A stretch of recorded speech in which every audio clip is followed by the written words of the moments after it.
Bueno, pues buenas tardes, bienvenidos todos. Esta es la primera sesión del seminario de Lógica, Epistemología y Ética de la Inteligencia Artificial que estamos haciendo en el primer semestre del 2025. eh, y pues es la primera sesión el 13 de febrero. Para quienes apenas se están uniendo con nosotros, que no conozcan muy bien cómo funciona, la idea de este seminario pues es tener un intercambio interdisciplinario con personas que se dediquen a la inteligencia artificial desde cualquier área y hacer aquí preguntas más filosóficas, más cercanas a los temas principales, ¿no? La lógica, la epistemología o la ética. Pero desde el semestre pasado ampliamos un poco la manera de llevar el seminario e incluimos unas sesiones en las que la idea es leer un artículo para la sesión y después pues presentarlo y comentarlo entre todos. Entonces en esta ocasión vamos a comenzar con una de estas sesiones, que es justo la del día de hoy. Y bueno, pues sean todos bienvenidos. Es un seminario que está realizado principalmente por la Facultad de Filosofía y la Facultad de Ingeniería de la Universidad Panamericana en la Ciudad de México, pero tenemos mucha audiencia de provincia y audiencia internacional, lo cual siempre nos da mucho gusto. Y entonces, bueno, pues siempre hay personas de otros países, por eso hemos dejado el formato en línea para que podamos seguir teniendo esta audiencia internacional. Y pues todos sean bienvenidos. Esperamos que sea interesante para todos, que aprendamos mucho todos unos de otros. Em, y entonces, bueno, pues vamos a comenzar el día de hoy. Francisco Ortiz, que es estudiante de doctorado en el posgrado de Filosofía de la Ciencia de la UNAM, nos va a presentar el artículo que decidimos trabajar el día de hoy. La idea, bueno, no sé si tú lo quieras hacer de manera diferente, pero más o menos la idea es que Francisco exponga el artículo en la primera hora y ya después lo discutamos entre todos. Aunque supongo que a lo mejor si alguien quiere hacer alguna pregunta o algún comentario antes, pues también puede ser bienvenido, ¿no? Eh, entonces, bueno, pues te dejo, Francisco. Muchas gracias. Sí, muchas gracias a ti, Karen. Buenas tardes a todos y a todas. Ahora sí déjame compartir la pantalla que creo que se veía raro, pero ya lo arreglé. Ah, ¿sí están viendo la presentación, cierto? Sí, Sí, muy bien. Bueno, entonces la lectura que les voy a exponer, bueno, el texto que les voy a exponer hoy es este Exploring Minds de Hayo Greif.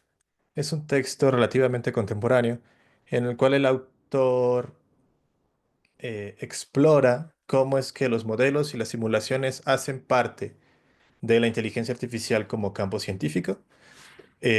No solo hacen parte, sino que son parte fundacional de este campo y cómo esto se relaciona con los modos en que podemos cumplir el objetivo fundacional, quizá de la inteligencia artificial, que es el de modelar facultades cognitivas. El texto dice un montón de cosas. Es un texto muy amplio. Mi presentación no es tan amplia porque eso presumí que ya todos sabían mucho la lectura y no quería como solo aburrirlos leyendo lo que ustedes ya leyeron.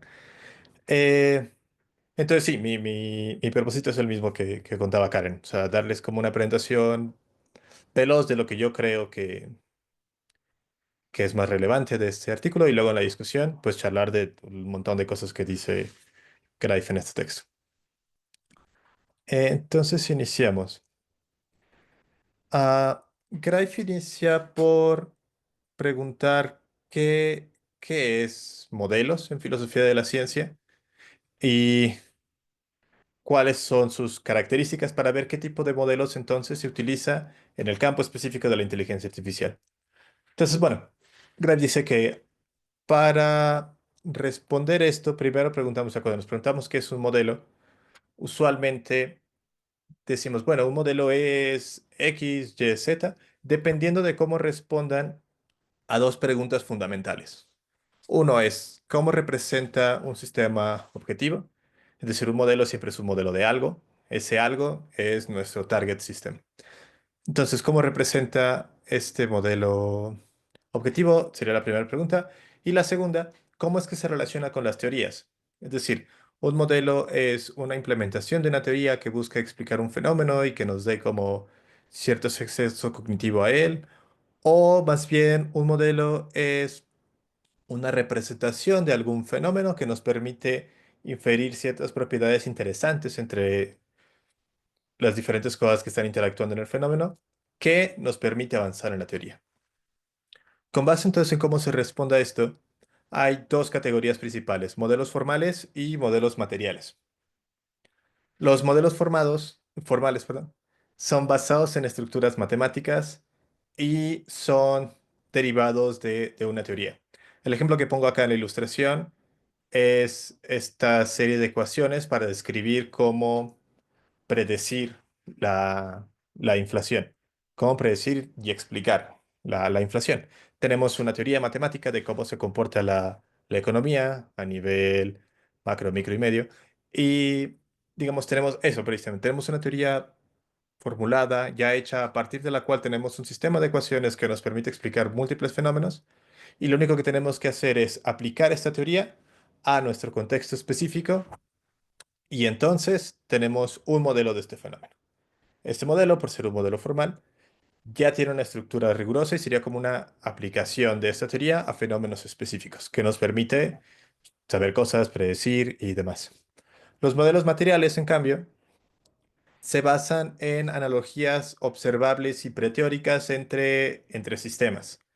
El ejemplo que pongo acá y que también Graif menciona en el texto es el de la máquina de Turing. Turing cuando empieza a formular la teoría de la computación, no había una teoría de la computación que pudiese aplicar. Entonces lo que hace es ver cómo piensan los computadores humanos, las computadoras humanas, porque eran en su amplia mayoría mujeres.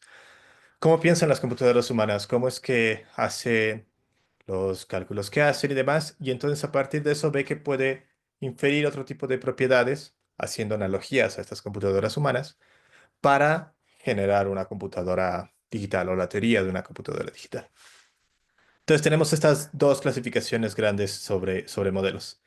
Dentro de estos dos conjuntos grandes, Grive propone una taxonomía de cuatro tipos, modelos M1, M2, M3 y M4, donde las relaciones entre teoría y modelo o fenómenos y modelo van a ser más o menos fuertes. Por ejemplo, en el M4, lo que se busca es un isomorfismo, es que hay una correspondencia uno a uno entre el modelo y el target system. Otro tipo de modelos, aunque buscan correspondencia, quizás solo buscan, como en M1, similitudes. Similitudes o una interpretación de una teoría formal sin casarse con un isomorfismo. Más sobre esto podemos hablar en la discusión. A mí la parte que es más se me hace interesante es acerca del uso de analogías y simulaciones en el caso de inteligencia artificial. Entonces, Graph nos dice, bueno, cuando creamos modelos, ya sea modelos materiales o modelos formales, usamos analogías para construirlos. Y estas analogías son de tres tipos, retomando el trabajo de Mary Hess. Hay analogías materiales que se basan en estas similitudes que podemos observar y que son preteóricas entre un modelo y un sistema que buscamos explicar o predecir. El ejemplo que Gareth pone, y creo que es muy ilustrativo, es la analogía hidráulica entre cómo se comporta el agua cuando va fluyendo sobre tuberías que tiene válvulas. Estas válvulas tienen diferentes threshold, como umbrales. Hay una presión, hay una carga y demás. Y cómo todas estas cosas que sabemos sobre hidráulica podemos extrapolarlas vía una analogía, dado que hay similitudes claras, preteóricas, entre cómo se comporta el agua en una tubería y cómo se comporta la electricidad en un sistema eléctrico, en un circuito. En el circuito también tenemos flujos, tenemos resistencias, tenemos umbrales, tenemos diferentes puertas, eh, llaves, si quieres decirlo así, como on-off y demás. Entonces podemos tomar a la hidráulica como una analogía material para explicar y predecir cosas en la eléctrica, dado que hay similitudes observables y preteóricas. Eh, sí, bueno, voy a decir eso. Si hay más, pues lo charlamos en la discusión. Ahora, el otro tipo de analogías son las analogías formales. Estas analogías se basan en que hay similitudes estructurales o matemáticas entre diferentes sistemas que son establecidas por una teoría formal compartida. Aquí podemos pensar en que el ejemplo que pone Graf es el de un equilibrista, que aunque no tiene absolutamente nada que podamos distinguir de forma preteórica a simple vista, con otro tipo de sistemas como la oscilación de diferentes partículas, la base matemática es la misma. Yo creo que un ejemplo un poco más visual es el ejemplo de tiro parabólico. En tiro parabólico puede ser un clavado, una pelota de básquetbol siendo lanzada, un proyectil balístico, en que a simple vista puede que no tengan muchas cosas en común. Uno puede decir, bueno, hay un proyectil que está lanzando. Sí, pero son actividades radicalmente distintas. Podríamos decir, sí, son radicalmente distintas. Hay un montón de cosas diferentes, pero la forma, la forma precisamente como la estructura es exactamente la misma y tenemos unas teorías matemáticas que nos permiten distinguir, explicar y predecir dentro de estos diferentes campos de aplicación. Entonces la analogía no es con base en los observables, sino con base como en su forma sintáctica, matemática, demás. Y hay un tercer conjunto de analogías que se utilizan al construir modelos, que son las analogías neutras. Estas analogías son un subconjunto de las analogías materiales, en el caso de que también tienen similitud observables y preteórica entre un modelo y un sistema, pero la existencia o exactitud de esta analogía no se ha probado. Las analogías neutras son importantes porque tienen un rol clave en el desarrollo y en el descubrimiento científico. Ah, es decir, sería como la parte previa de una analogía material canónica como la de la hidráulica, en donde, por ejemplo, en la teoría computacional de la mente decimos, miren, hay similitudes entre procesos computacionales y procesos cognitivos. No hemos demostrado este tipo de analogía, pero tenemos similitudes observables y preteóricas entre un modelo y un sistema, y entonces podemos explicar, empezar a investigar por ahí, ver si podemos eh, verificar o podemos validar nuestra teoría, y esto nos permite ir avanzando en el desarrollo, las energías neutras. Ahora, estas tres analogías se utilizan para construir modelos. Los modelos, a su vez, entre las muchas categorías que tienen, está como una subcategoría de los modelos las simulaciones. Simulaciones en el texto Graif habla específicamente de simulaciones computacionales.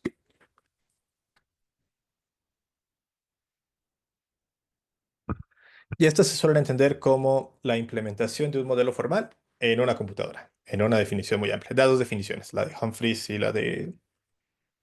Vaya, algo olvidé el nombre, perdón. Pero quedémonos con esta para el propósito de mi explicación.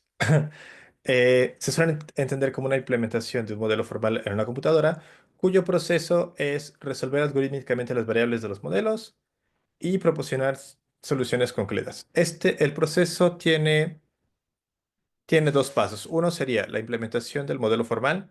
Tenemos una teoría. Esa teoría la traducimos algorítmicamente y ese algoritmo entonces se implementa. Es una implementación de la teoría de forma algorítmica que nos puede servir, dada las naturalezas de los métodos computacionales, como que son más veloces, son más óptimos, tienen como mayor capacidad de cómputo y demás, nos puede permitir verificar el modelo formal. Eh, Graif hace mucha referencia a términos cuneanos. En términos cuneanos, esto sería como el proceso de ciencia normal, de resolución de problemas, de resolución de puzzles, donde implementamos el modelo formal de forma computacional. Entonces, la computadora lo que está haciendo es esto, resolver puzzles. La segunda es la evaluación de la educación empírica del modelo respecto al sistema objetivo. Aquí es más bien la simulación busca más que corroborar, ver si de hecho es el caso, que lo que ya nos decía la teoría es el caso en nuestro sistema objetivo. Y entonces busca validar. Sin embargo, dice Graif, cuando de hecho se está haciendo esto, aunque tengamos una descripción previa teórica de qué es lo que debería hacer cada una de estas. Cuando ya están los científicos y las científicas haciendo cosas, la distinción entre estos dos procesos no siempre es clara. ¿Por qué? Pues porque hay humanos haciendo estas cosas. Eso no es malo, es un dato. Hay gente haciendo esta cosa. Y entonces, cuando estamos implementando modelos, las implementaciones no son uno a uno, sino que siempre hay pequeños ajustes pragmáticos. Un ejemplo podría ser el uso de recursos computacionales.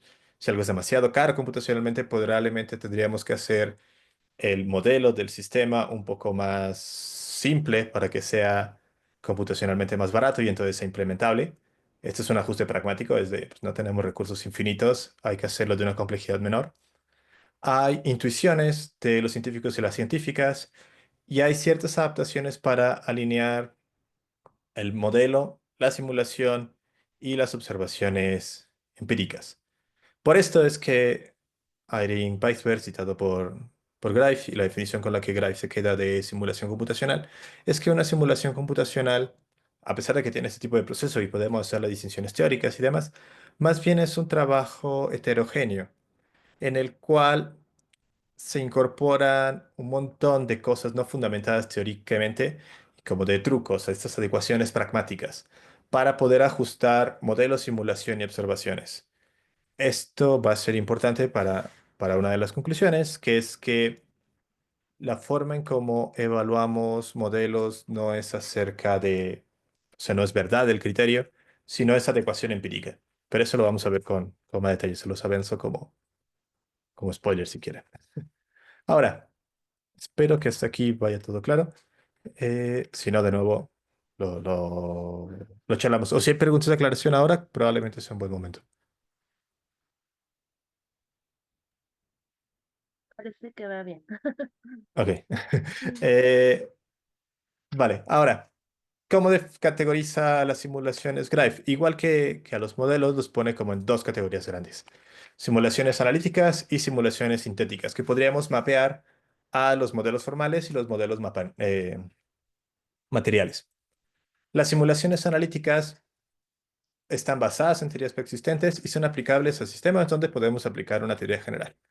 El ejemplo que les pongo son simulaciones sobre resistencia de materiales, donde tenemos una teoría muy clara de cómo se comportan los materiales ante diferentes situaciones, entonces podemos hacer una aplicación de esta teoría en fenómenos específicos y hacer una simulación de, por ejemplo, cómo se va a comportar un edificio ante tal viento o cosas similares. Hay una teoría de fondo, hacemos la simulación, pero tenemos la aplicación de una teoría general. El otro tipo de simulaciones son las simulaciones sintéticas. Estas se utilizan, y son las que utilizan inteligencia artificial como Graefe argumenta, se emplean en ausencia de una teoría de fondo para generar analogías entre los diferentes fenómenos bajo estudio.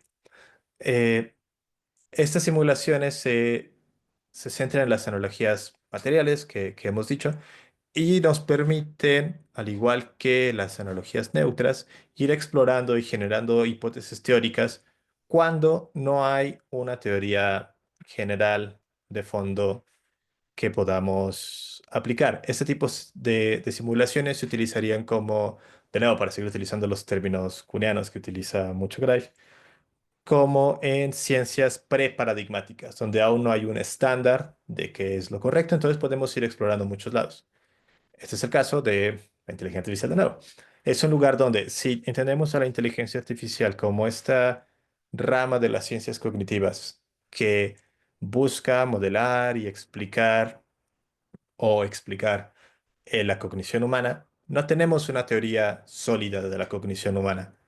No tenemos una teoría estándar, digamos, las ciencias cognitivas siguen una etapa preparadigmática. Entonces, lo que hacemos son simulaciones sintéticas, donde tenemos un montón de teorías, un montón de hipótesis, y las simulaciones computacionales, en este caso, nos ayudan para corroborar, refutar o generar nuevas hipótesis teóricas cuando no tenemos una teoría que nos permita hacer simulaciones analíticas. Por eso el ejemplo de la red neuronal artificial. Esa distinción, entonces, refleja la diferencia entre experimentación y modelación guiada por teoría y modelos formales y modelación y experimentación guiada por analogías materiales, por son más exploratorios. Tienen sus ventajas y desventajas, obviamente cada una de ellas. Eh, lo bueno, digamos, del modelo y la explicación general de portería es que tenemos una guía. Tenemos una guía de qué es lo que debe de hacer, qué deberíamos esperar, pero al mismo tiempo esos modelos pueden ser más inflexibles, porque ya tenemos axiomas, tenemos leyes que deben de cumplirse. La parte, digamos, buena de la experimentación, no quiero utilizar el término de términos, pero no se me ocurre uno mejor, de la experimentación y modelado exploratorio es que a pesar de que no está esta guía, lo bueno, lo virtuoso, lo beneficioso, es que al mismo tiempo no está la restricción de que tenemos que cumplir ciertos axiomas, ciertas cosas paradigmáticas que ya no buscan. Entonces podemos experimentar un poco más. Mm.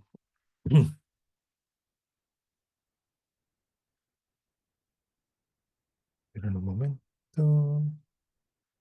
Listo. Entonces, estas dos versiones de modelos, como vimos, había una taxonomía de cuatro distintos, M1, M2, M3, M4, dependiendo de cómo se relaciona modelo con target system y cómo se relaciona modelo con teoría. Tenemos estas dos dimensiones. Ahora, esto se ve muy claro en un programa como el de la inteligencia artificial, que es relativamente nuevo. O sea, tiene como 60 años. Es un bebé en términos de disciplina científica. Eh, y es la siguiente sección a la que se dedica Greif. Entonces, para hacer una recapitulación del argumento hasta ahora, Greif dice, bueno, tenemos modelos, estos modelos se clasifican, se identifican por dos dimensiones. ¿Cómo se relaciona eh, modelo con sistema objetivo? Busca isomorfismos, busca solo ciertas relaciones pragmáticas que nos permitan generar explicaciones o que busque. Y la segunda dimensión sería cómo se relaciona el modelo con la teoría. ¿El modelo depende de una teoría o el modelo más bien nos permite ayudar a generar nuevas hipótesis que a su vez nos ayudan como a generar nuevas teorías? Ahora, cuando construimos estos modelos, los modelos echan mano de analogías, analogías materiales, formales y neutras. Estas analogías nos permiten explicar entonces cómo se generan estos modelos de taxonomía. Ahora, en el campo específico de la inteligencia artificial, el tipo de modelos que se utilizan son modelos computacionales. Estos modelos computacionales se pueden ver como simulaciones. Y esas simulaciones, a su vez, las podemos categorizar en simulaciones analíticas y simulaciones sintéticas por las mismas dos dimensiones de los modelos, dado que la simulación es un subconjunto de los modelos. Eh, Por último, por las características propias de la inteligencia artificial, el tipo de simulaciones que se utilizan son simulaciones sintéticas, porque no tenemos una teoría de fondo que nos permita hacer simulaciones analíticas. La inteligencia artificial está, digamos, en esta etapa preparadigmática de Kuhn. Entonces, con ese breve repaso del argumento, vamos a la sección final del artículo, que son modelos y simulación en inteligencia artificial. Voy a tomar un poco.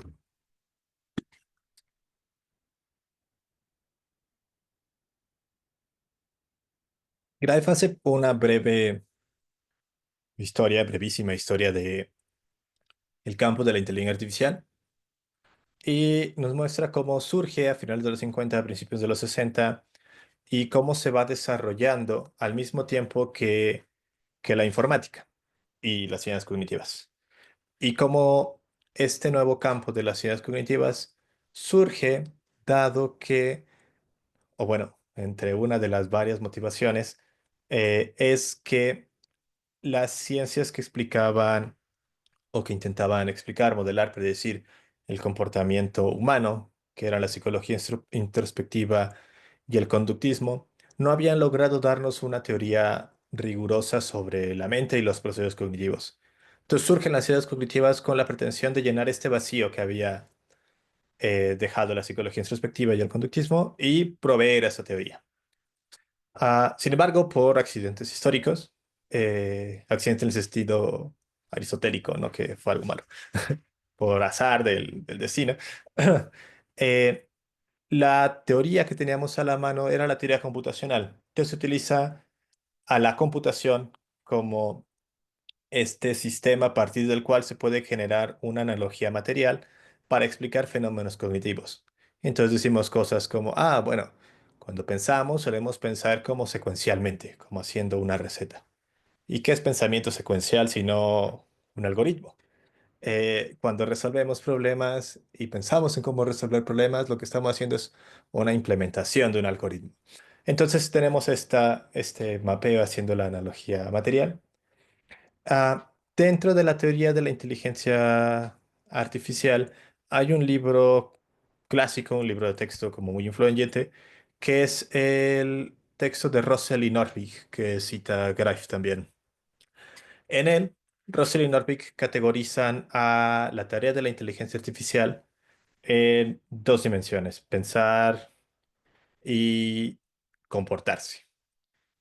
Y estas dos las caracterizan a su vez en otras dos dimensiones, que es humanamente o racionalmente.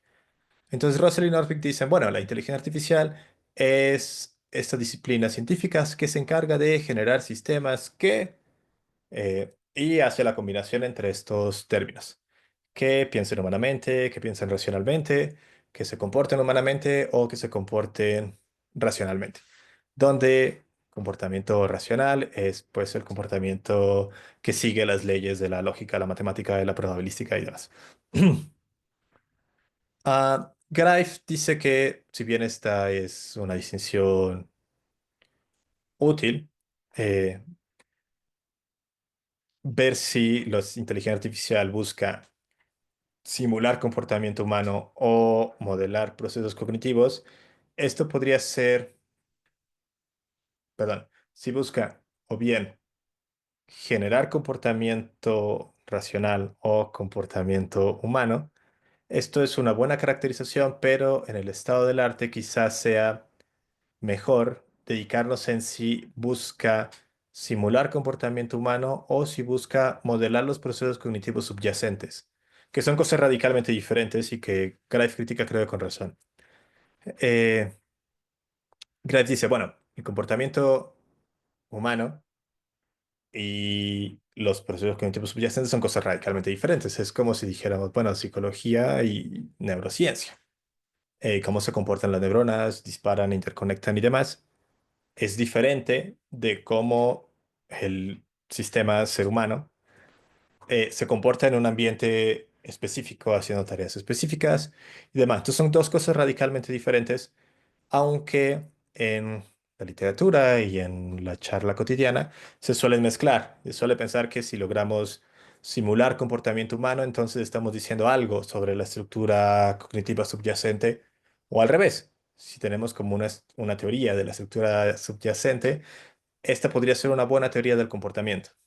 Eso lo podemos ver, por ejemplo, en el primer caso, donde se logra simular comportamiento humano, pero no se dice mucho acerca de los procesos cognitivos subyacentes, en modelos masivos de lenguaje como GPT, donde se está logrando reproducir una conducta, que es la producción de lenguaje, pero la arquitectura cognitiva y la forma en cómo el sistema funciona es radicalmente diferente de los procesos cognitivos subyacentes al ser humano que nos llevan a producir lenguaje. Entonces, esta inteligencia artificial en específico se está enfocando en simular un comportamiento y no le interesa cuál es el proceso cognitivo subyacente. El contrario podría ser la teoría computacional de la mente en su versión más clásica, donde se busca un sistema formal robusto que dé cuenta de cómo es que se puede lograr cognición a partir de manipulación simbólica. Entonces está el texto clásico de Fodor y Pilichen, donde dice, bueno, pues una arquitectura cognitiva, para ser una arquitectura cognitiva necesariamente debe de cumplir con productividad, coherencia inferencial, sistematicidad.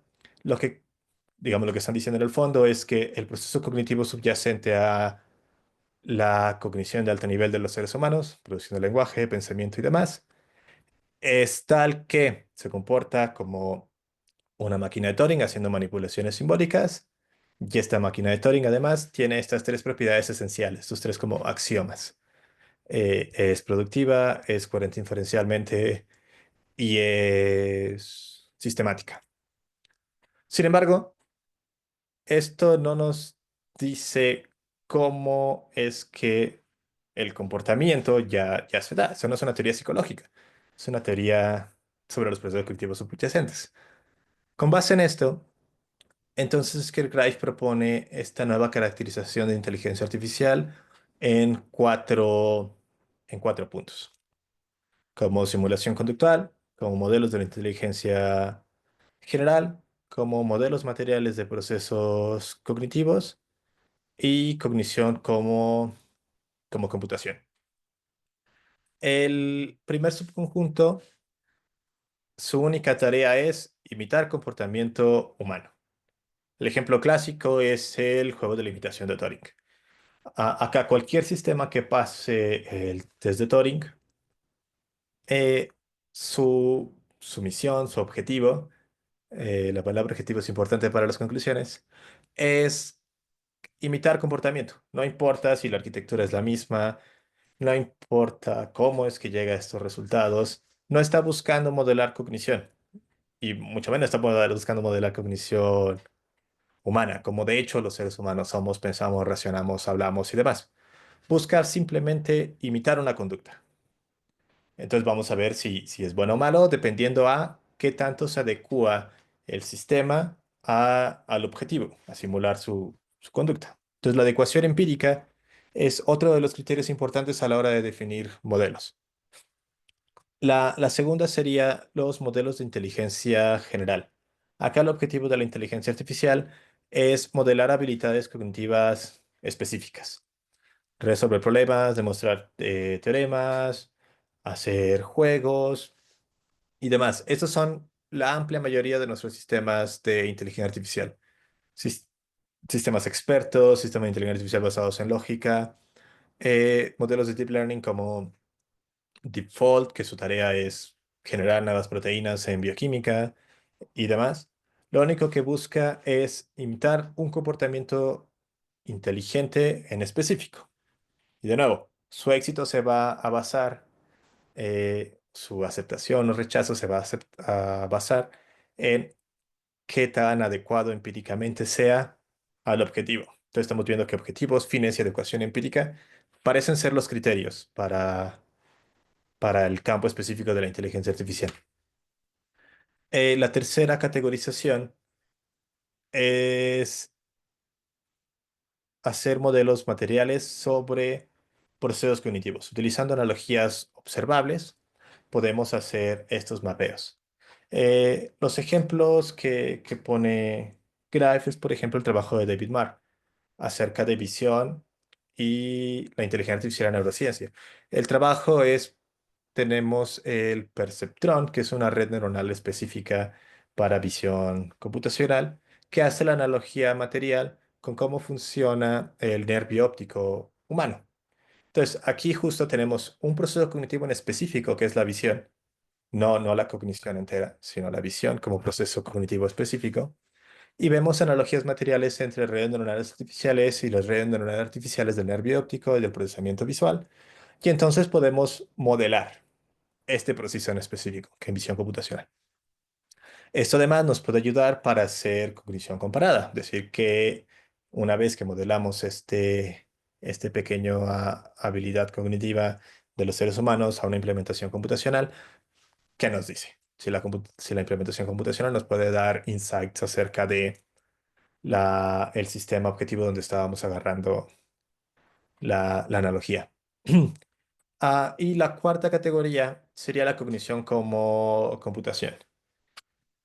Esta ha sido, creo que, la visión más amplia en el tiempo sobre tendencias cognitivas, que es la mente como computadora, la analogía de la mente como computadora.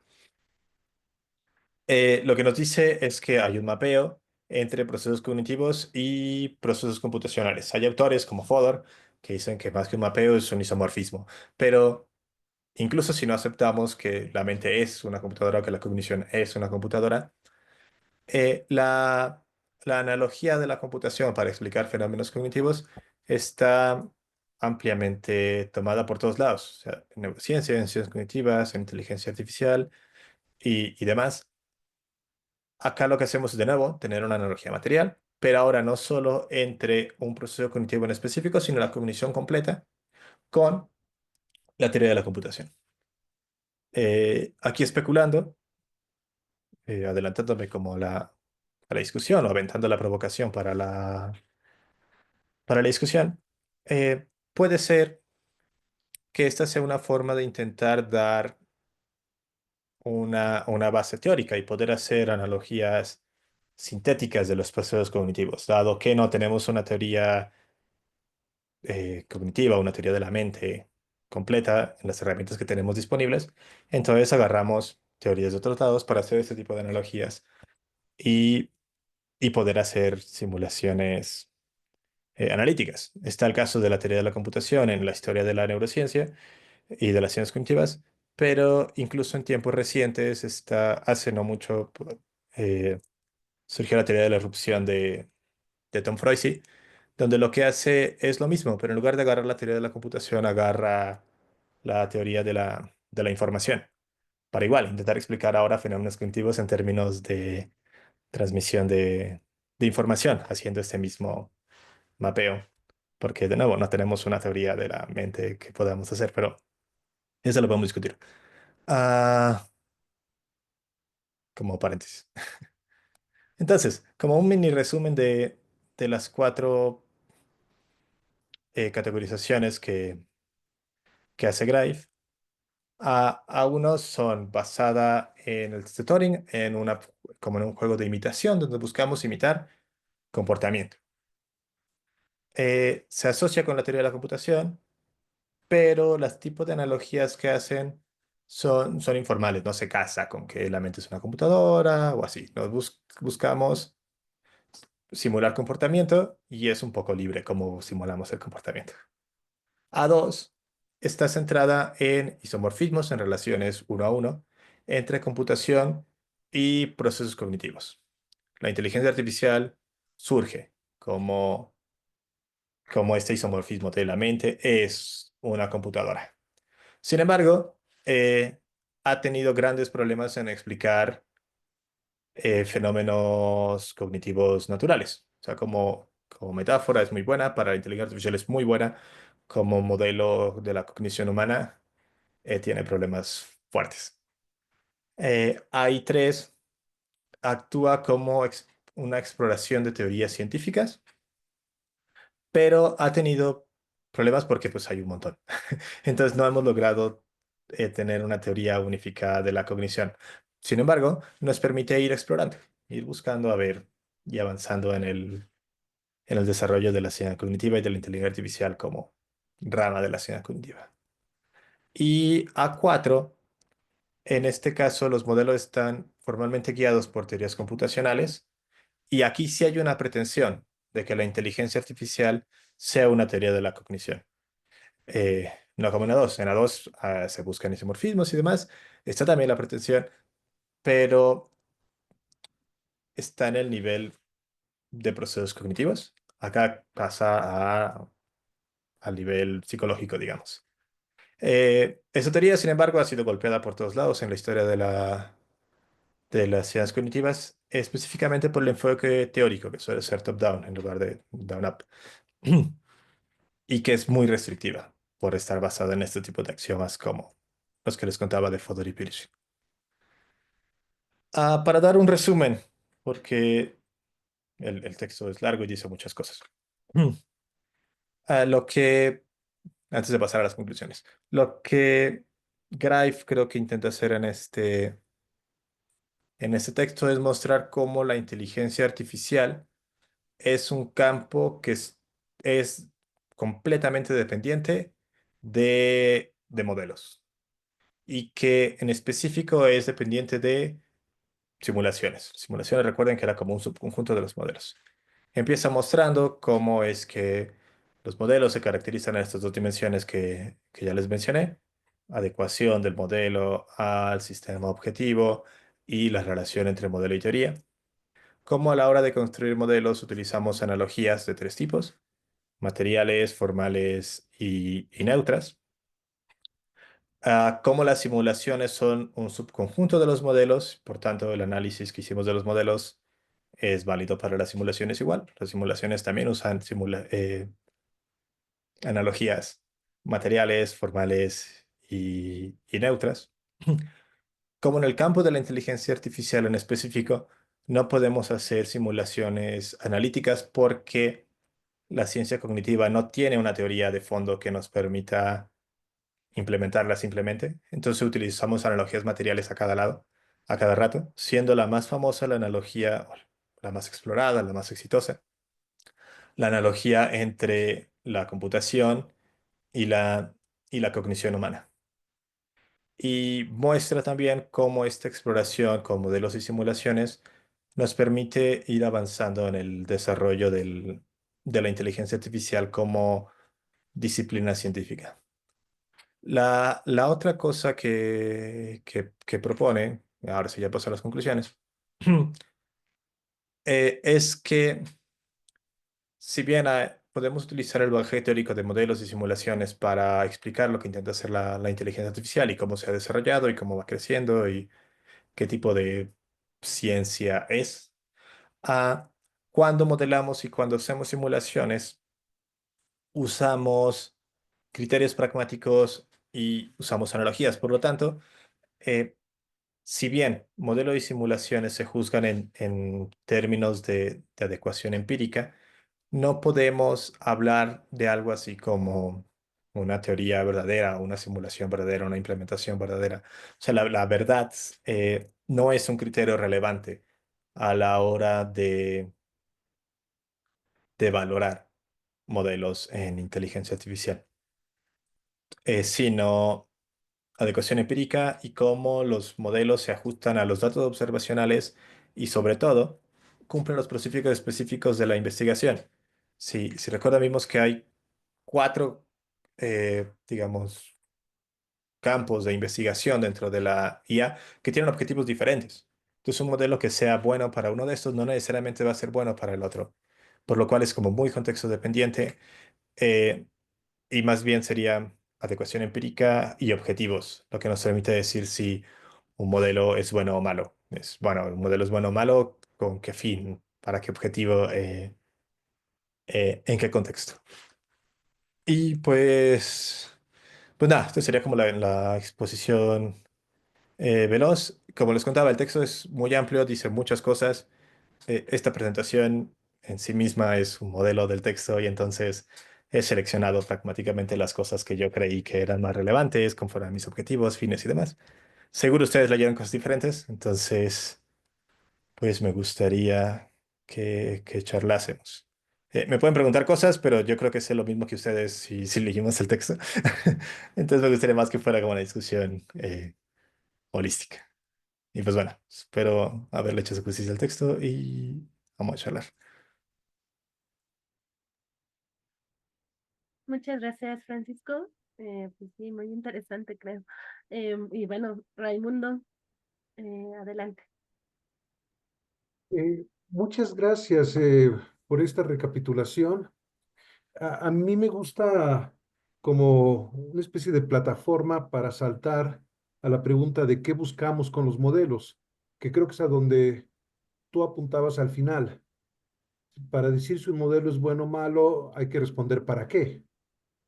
Y Francisco, eh, para los propósitos de usar un modelo para pasar el test de Turing, parece que nos quedamos en esa vieja idea que tú nos has mostrado de vamos a reproducir lo fenoménico.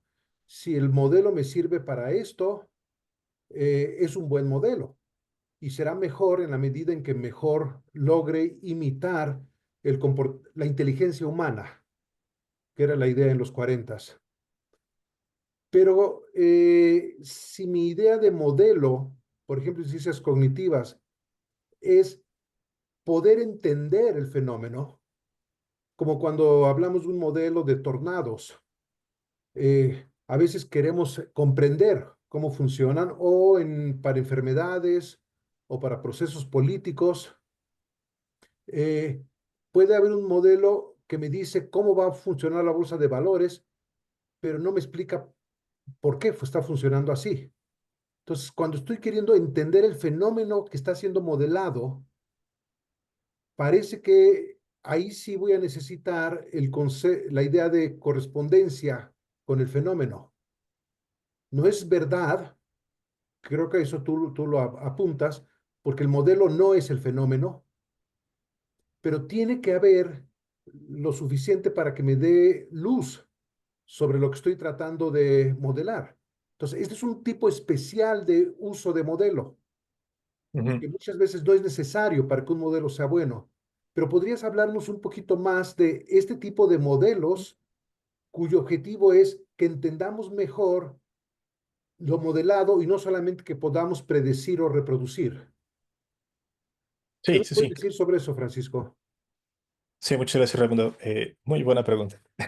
Esa espero responderla en unos 2 años con precisión, pero puedo especular, porque eso es mi tesis de doctorado, en parte. Eh, sí, tenemos diferentes objetivos. Entonces, digamos, vamos a ver si un modelo es bueno o malo, dependiendo de para qué lo queremos. Eso es de lo que estoy partiendo. Tenemos estos criterios pragmáticos. Cuando modelamos, eh, tomamos cosas que consideramos relevantes en un fenómeno para lo que sea que queramos hacer. Queremos, en el caso de Turing, queremos emular comportamiento, pues entonces el modelo va a ser bueno en la medida en que logre emular el comportamiento. Si es demasiado bueno en, digamos, en procesamiento del lenguaje que supera las perspectivas humanas, entonces es un mal modelo porque no está emulando adecuadamente, está haciendo algo extra que no le pedimos. En el caso de cuando buscamos comprender un fenómeno, eh, parece que aquí el tipo de analogías que utilizamos son analogías materiales. Si hay una implementación de una teoría de fondo a la cual podemos anclar una explicación. Ahora vamos a la cosa de explicación. Si buscamos explicar, comprender un fenómeno, usualmente cuando damos una explicación, esa explicación no se da aislada, digamos, no es una proposición sola donde decimos, bueno, X está relacionado con Y del modo Z. Para que esto tenga sentido, esta explicación, debe de estar anclada a otro cuerpo de información que permita que haga sentido. Entonces parece que en este caso el modelo sería un tipo de implementación de modelo formal y sería este caso donde estamos diciendo, bueno, es como la resolución de puzzles, donde tenemos un sistema y buscamos aplicar la teoría que ya tenemos a modelar un fenómeno en específico para ver si podemos decir algo nuevo por ahí. En el caso de la inteligencia artificial, depende de cuál sea nuestro objetivo. Si nuestro objetivo sigue siendo... Bueno, me voy a salir de este lado porque creo que puedo decir más del lado que yo soy. Hay fenómenos en específico dentro del campo de la inteligencia artificial que no están tratados en este texto, como el problema de la caja negra, donde nuestro objetivo sí es explicar las salidas de los sistemas de inteligencia artificial o explicar cuál es el camino causal que nos lleva de entradas a salidas. En este caso en específico, si buscamos hacer un modelo de esos sistemas, sí necesitamos este criterio que mencionas, como, bueno, necesitamos algo más, ¿no? El problema de nuevo es que si vamos a lo que dije antes, y esto solo es como tenemos que tener una teoría para poder implementar, esto no se va a poder porque el modelo se entrenó solo y no tenemos cosas. Entonces necesitamos otro tipo de criterios. En la literatura está el movimiento pragmatista y neopragmatista en específico, como Van Frasen o Catherine Elgin y demás, que dice, bueno, cuando no tenemos este tipo de criterios, podemos tomar criterios como la adecuación empírica para generar explicaciones que, aunque no las anclemos a una teoría, no tengamos una teoría fuerte que nos pueda decir, esa es la explicación verdadera, sean lo suficientemente verdaderas para fines. De nuevo, los fines son importantes. Cuando queremos explicaciones, en este caso o en cualquier otro caso, estas explicaciones las queremos para algo en específico. Queremos comprender un fenómeno, ok, pero ¿para qué queremos comprender este fenómeno? ¿Para hacer aplicaciones tecnológicas? ¿Para hacer legislación? ¿Para... ¿Para qué? Y este para qué es lo que nos va a permitir ver qué partes del fenómeno son las que integramos dentro de nuestro modelo. Entonces, sí, es una relación compleja que, le digo de nuevo, espero tenerla mucho más clara en 2 años, pero no sé si más o menos. Sí, sí Muchas fue de ayuda. gracias. Sí, sí, gracias. Muchas gracias, Raimundo y Francisco, por la explicación. Alberto, ¿tenías una pregunta? Doctora Karen, muy buenas noches a todos. Felicitaciones, Francisco, por la exposición. Es verdad, bueno, yo soy del Instituto de Inteligencia Artificial y Ciudadanía Digital de Lima, Perú. Un saludo especial para todos ustedes. Si bien es cierto, Greif estudió en la Technische Universität en Darmstadt, eso está al costado de Frankfurt, él nació en Frankfurt. Él es un tipo neta y enteramente tecnológico. Entonces, ha nacido en mi siglo, en el siglo XIX, y este señor se convierte en una analogía con Turing. Turing es a Greif como Greif es a Turing. O sea, han hecho un tándem que posiblemente, con mucha investigación, que es lo que ha faltado en el tema, o sea, el libro es muy extenso, sí.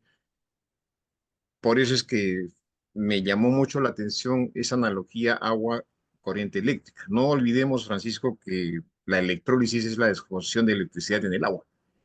Y eso es importantísimo. Entonces, ese es para mí es un eje transversal para poder seguir trabajando en este tema que es interesantísimo. No olvidemos además que la fuente de la ciencia y la tecnología nace en Europa, específicamente en Alemania con Rudolf Diesel, Karl Roche. Entonces, en esa parte, en esa línea tecnológica, pero ¿qué hace Grive? Se va a la parte de la computación. Entonces, la computadora 286, la 486, del 1976, más o menos 78.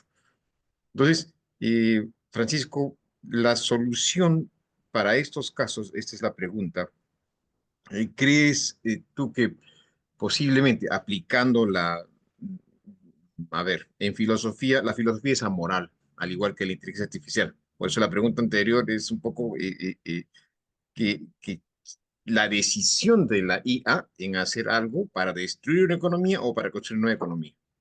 Entonces, eh, si bien es cierto, eh, estas teorías pueden ayudar a mejorar la calidad de vida de los pobladores del mundo o de la calidad de vida de la humanidad.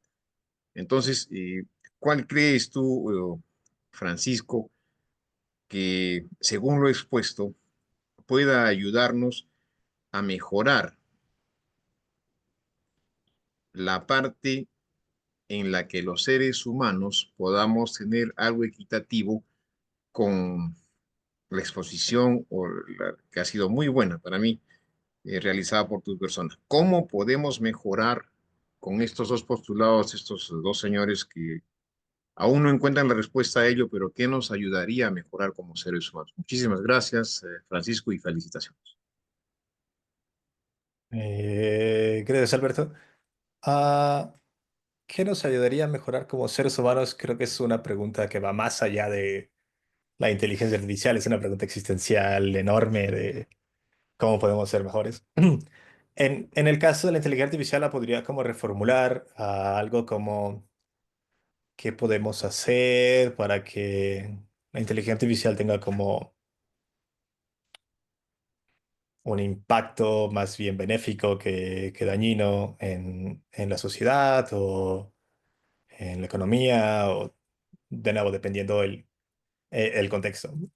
Lo primero sería pues ah, aceptar que la inteligencia artificial es una herramienta tecnológica y que ni la tecnología ni la ciencia son neutras o son amorales.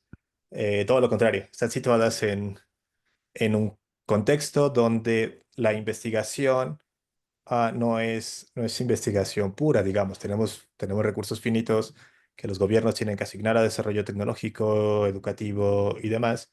Donde ubican los recursos ya es una parte donde tenemos que hacer criterios de valor, como qué es más importante, educación o militar, por ejemplo. Entonces no es neutra, hay valores y hay cosas que se meten.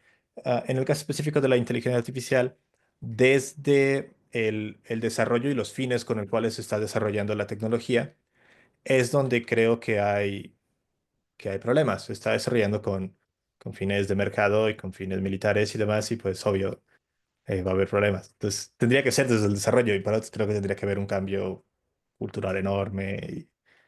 Sí, es una pregunta muy amplia. Desde el texto creo que no podría decir gran cosa. Porque Grive se dedica como de forma medio neutral a ver cómo es que los modelos y las simulaciones es decir, no es un texto de ética, a eso me refiero con que es como relativamente neutral.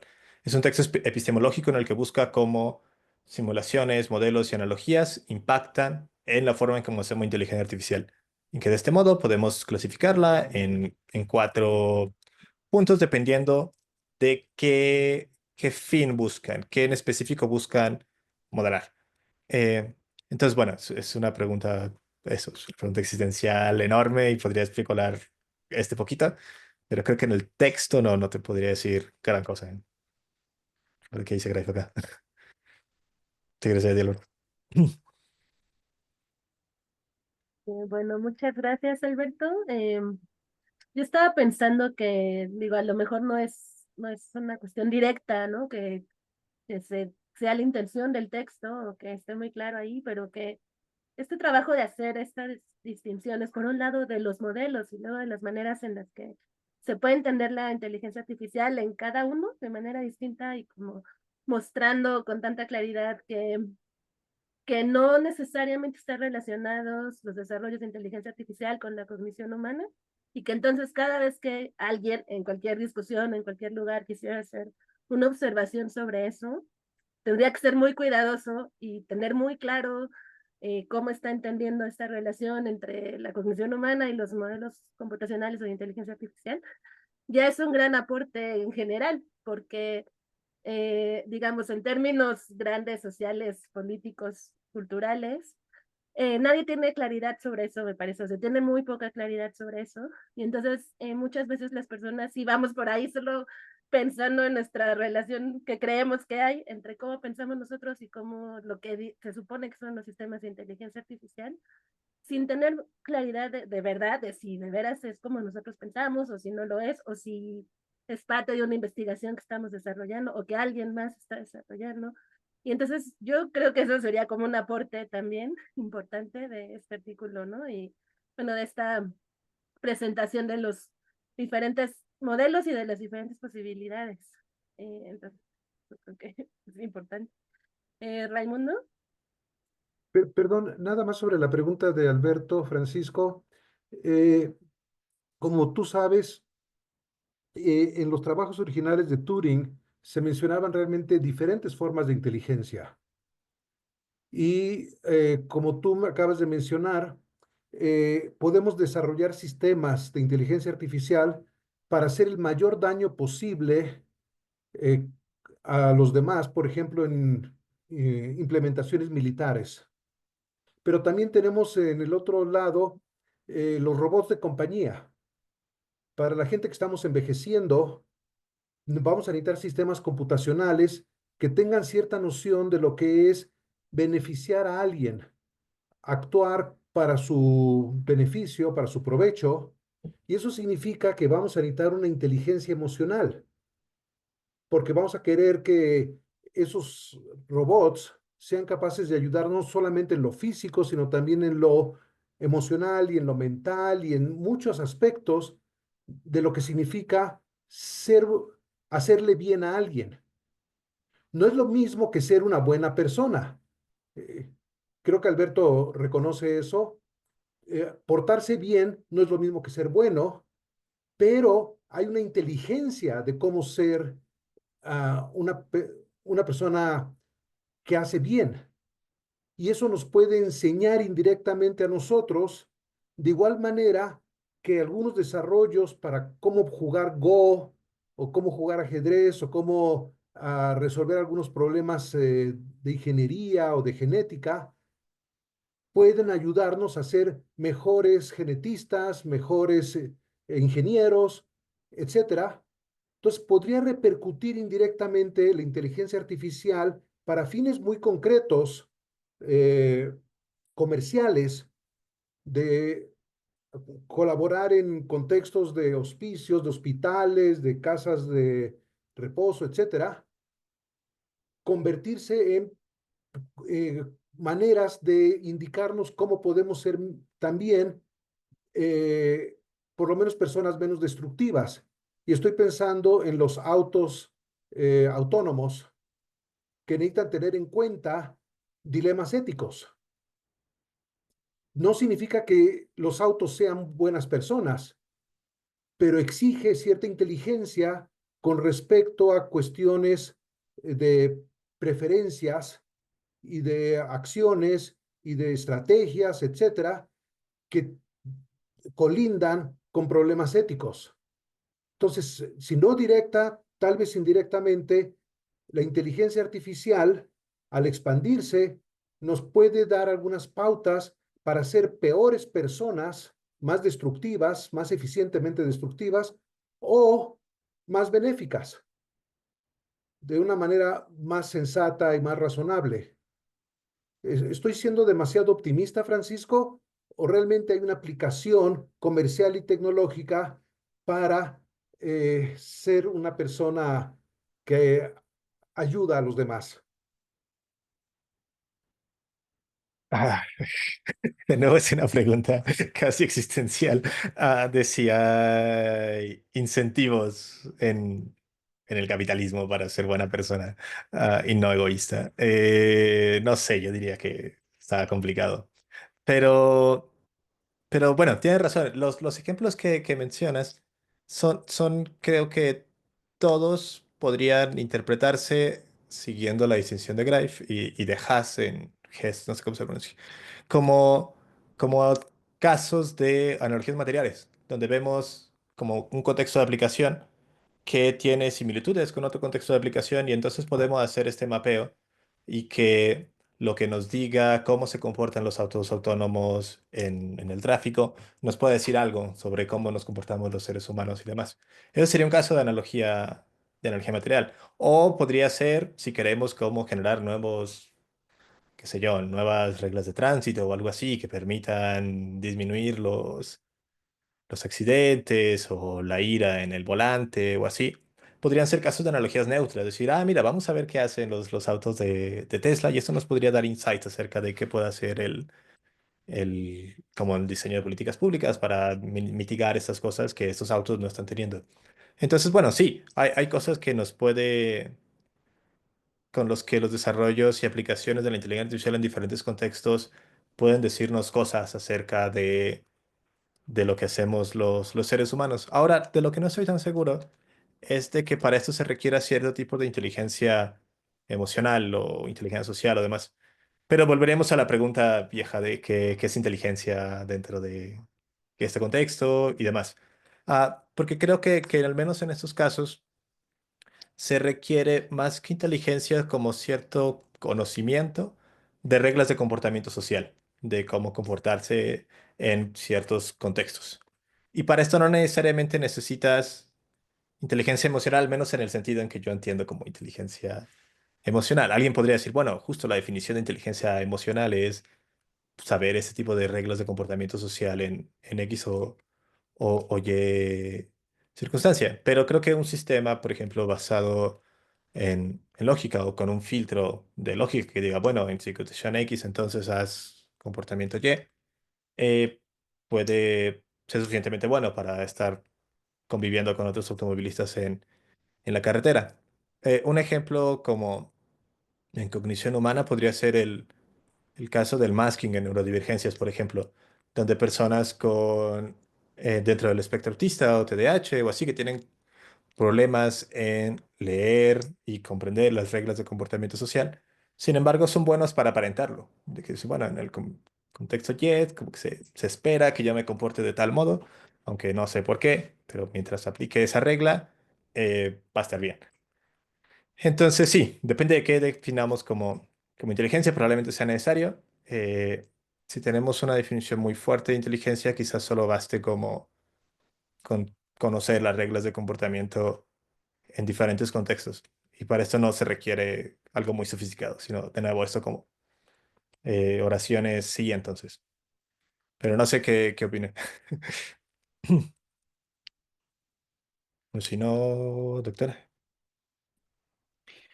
Sí, bueno, un poco como siguiendo la conversación ahorita de esto último, no sé si el doctor Raimundo Morado más bien se refería con inteligencia emocional cuando, em, por ejemplo, de alguna manera sustituimos emocionalmente la presencia de un ser humano con un robot que es que cuida, ¿no? Que desempeña la labor de cuidar, ¿no? Y que ahí, pues, es como parte de como de una pregunta de cómo nos vamos a relacionar con las máquinas y eso que va a implicar en términos em, pues humanos, ¿no? O sea, cómo nos va a modificar que nuestra convivencia pueda en algún momento ser quizá principalmente con alguna máquina, ¿no? No, pero bueno, no sé, me estoy metiendo en una pregunta que yo no hice, este, pero, pero bueno, no sé si se refería a eso. Me parece muy interesante y me parece interesante la respuesta, digamos, como en el sentido en el que tú la das de cómo podemos hacer como diferentes modelos con diferentes, bueno, o sea, en el términos de lo del texto, ¿no? O sea, como con diferentes objetivos. Y yo en realidad lo que te quería, bueno, simplemente para decir algo último sobre esto de la otra pregunta, pues claramente me parece que es algo que tenemos que reflexionar y tenemos que pensar cómo, qué modificaciones sociales y en términos de relaciones humanas va a plantear o está planteando, la proliferación de sistemas artificiales en diferente tipo, ¿no? O sea, uno está, por ejemplo, de la inteligencia emocional que se requiere para tratar con pues con algunos de estos robots cuidadores puede ser eso, puede ser una de los casos, pero de hecho, por ejemplo, la manera en la que está modificando cómo el profesorado se relaciona con el estudiantado a partir de la existencia de sistemas como ChatGPT y entonces qué tipo de actividades sí dejamos porque nos parece que efectivamente nos van a permitir ensayar cierto tipo de aprendizaje y qué actividades ya no dejamos porque pues sabemos que probablemente no van a llevar a cabo la tarea que queremos que lleven a cabo y por lo tanto ejercitar la habilidad que queremos que ejerciten, ¿no? Y ahí, por ejemplo, también se requiere pues como otro tipo de habilidades y de modificación en las relaciones interpersonales pues, que creo que también es significativa, ¿no? Y que es parte de lo que tenemos que pensar y que se ha discutido bastante a lo largo de todo el seminario de Karen, ¿no? Y me parece, por supuesto, un tema muy importante, ¿no? Yo en realidad te iba a preguntar más bien como eh, en función de lo que a ti te interesa, o sea, como en función de lo que tú quieres hacer, que también tiene que ver con esta parte de implicaciones sociales y éticas de diferentes sistemas computacionales.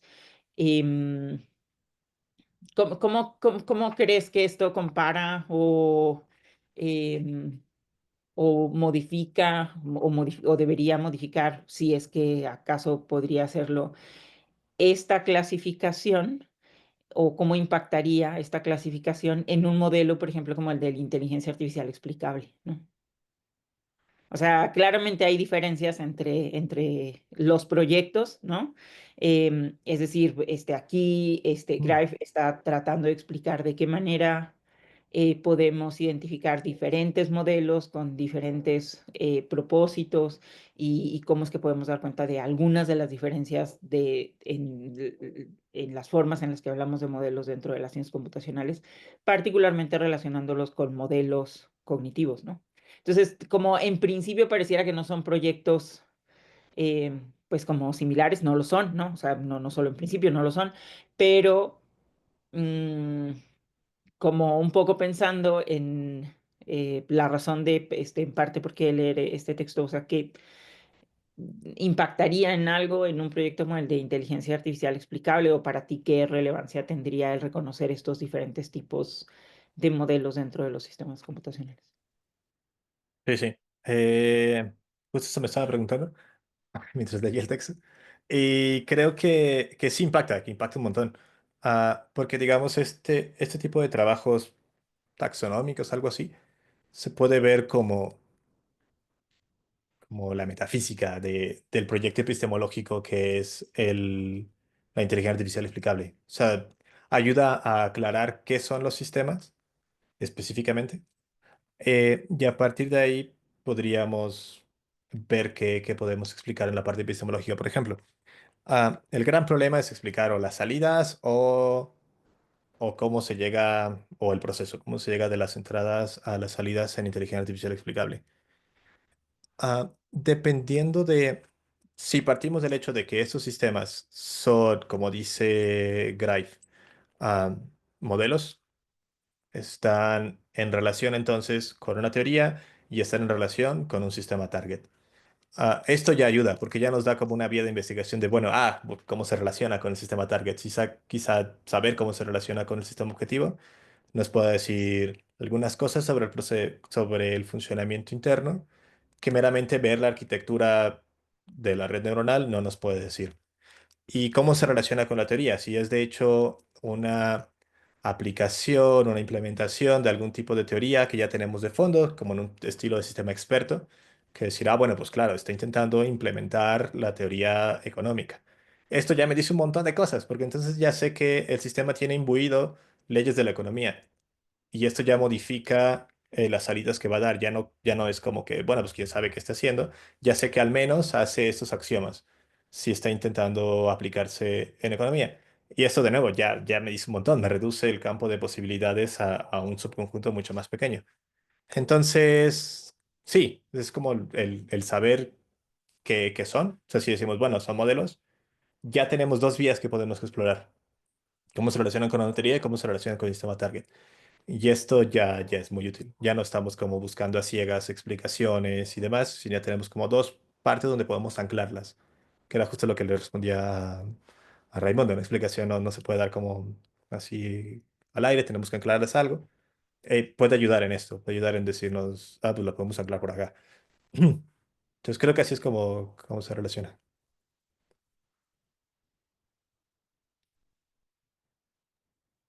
Bueno, pues muchas gracias a los dos. ¿Quieres decir algo más, Ana Laura?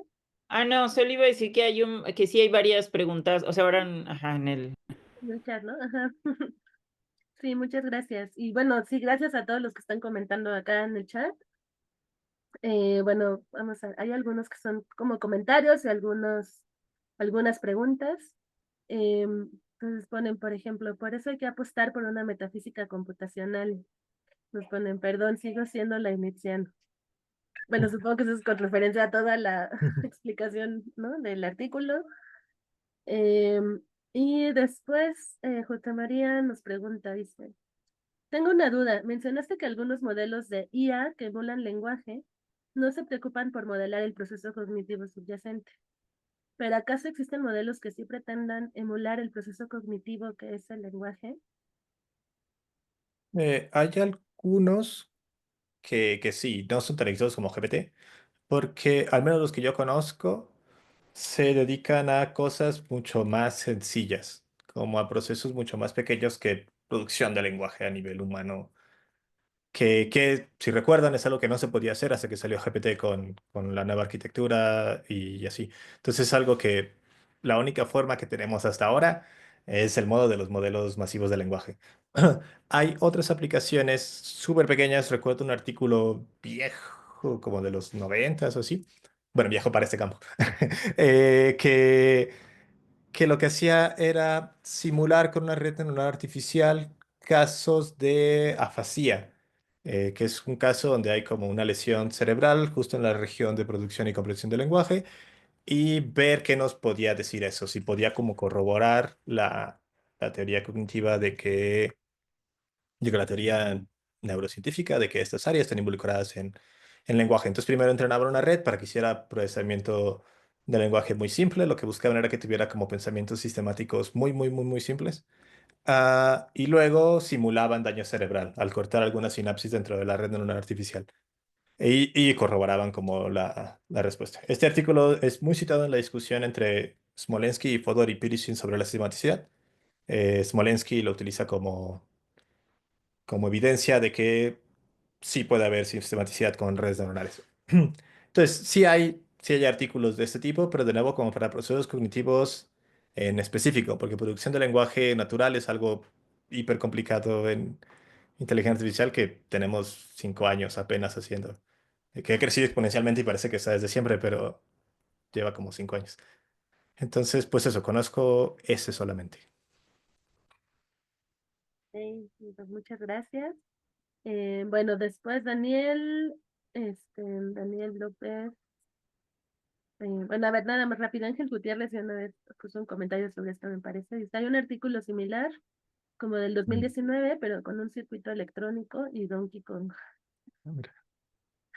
Bueno, pues suena interesante también. Ok, a ver, vamos con el comentario de Daniel. Dice, Francisco, ¿crees que el desarrollo en algún momento de un modelo analítico de la cognición humana aplicada al desarrollo de agentes de IA entendidos como software que pueda interactuar con su entorno, recopilar datos y utilizarlos para realizar tareas definidas de forma autónoma a fin de cumplir unos objetivos predeterminados, permita que estos sean pragmáticamente más eficientes que en la actualidad? Sí, si entendemos pragmáticamente más eficiente como más útiles. Eh, entonces, pues sí, de nuevo dependiendo de a qué fin, pero pensándolo como en un asistente virtual o algo así, que es como el desarrollo actual de agentes autónomos. Ya hay un modelo, de hecho, no recuerdo si es DeepMind o OpenAI, que es un agente autónomo que le puede hacer como tareas en el background sin que tú le pidas nada explícitamente y demás. Pero no. Bueno, ya vi la pregunta bien y ahora ya no estoy seguro. ¿Por qué un modelo analítico de la cognición humana aplicado al desarrollo? El problema es que no tenemos ese modelo analítico de la cognición humana. Eh, no sé si está todo el mundo de acuerdo con eso. Yo creo que aún no tenemos un modelo analítico de la cognición humana. Eh, y no sé si eso sea lo que queramos en agentes de inteligencia artificial. No sé qué tan bien de nuevo, depende de los objetivos. O sea, si queremos como un asistente que sea tan bueno como un asistente humano, que se equivoque, que a veces entregue las cosas tarde, que así, pues probablemente sí, porque estamos emulando el comportamiento humano y eso es inherentemente humano. Parece que lo que buscamos cuando tenemos sistema de inteligencia artificial es que no hagan esas cosas que hacen los seres humanos. Entonces ahora ya no estoy tan seguro. Matizo mi respuesta. Pero Ana Laura. Sí, yo justamente no estoy muy clara que entiendo bien la pregunta, pero como una cuestión que de hecho también en otra respuesta ya no, en la exposición, en alguno de los modelos en M3, me llama la atención, es como esta pretensión de que podemos tener em, como una teoría general acerca de la cognición humana, ¿no? En el sentido de que vamos a poder explicar toda la cognición humana a partir de una teoría, digamos, como unificadora de la cognición humana, ¿no? Y en ese sentido, yo soy bastante escéptica, es una cuestión empírica, evidentemente, ¿no? O sea, podría suceder, yo creo que dado el fenómeno, dada la complejidad y la naturaleza del fenómeno, eso es muy difícil. No tenemos una teoría unificadora básicamente en ningún campo de las disciplinas científicas. Entonces, no tengo como una expectativa muy clara de que eso vaya a suceder y que por lo tanto, como contar con eso pueda ser, o sea, es decir, como pues, ¿cuándo vamos a tener eso que nos permita como desarrollar computacionalmente? eh, Sistemas que puedan emular esa cognición, ¿no? O sea, de manera que puedan ser sistemas más eficientes y más, eh, parece ser que falta mucho tiempo, ¿no? O sea, en todo caso, ¿no? Sí creemos que Sí. eso es posible. Ahora, la otra cuestión es también como si es deseable, ¿no? O sea, si realmente ese debería ser como el objetivo epistémico de, pues como un estudio como de la cognición, ¿no? O si más bien... em, pues podemos ir estudiando partes o fenómenos específicos de la cognición y que ahí pueda haber relaciones de muy diverso tipo con simulaciones computacionales, ¿no? Ujú. Pero bueno, no sé si a eso más o menos se refería la pregunta, ¿no?